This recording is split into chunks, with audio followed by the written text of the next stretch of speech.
उद्धव ठाकरे यांनी एकतरी निवडणूक लढून जिंकून दाखवावी असं चंद्रशेखर बावनकुळेंनी म्हटले। चंद्रशेखर बावनकुळेंनी थेट उद्धव ठाकरेंना आव्हान दिले।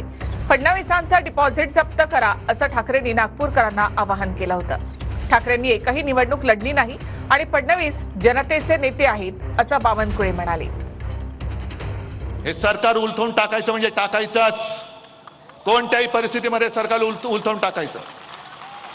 अगदी नागपुरामध्ये तुम्ही मगाशी कोण बोललात, त्याचं डिपॉझिट जप्त झालं पाहिजे। मला विजय हा निसट्टा विजय नकोय, दणदणीत विजय पाहिजे। देवेंद्रची जमानत जप्त करण्याची भाषा बोलून नागपूरवरनं गेले। उद्धव ठाकरेंनी कधीच निवडणुका जिंकल्या नाही। देवेंद्रजी 5-10 आमदार झाले आणि 6व्यांदा रेकॉर्ड ब्रेक मताने जिंकणार आहे।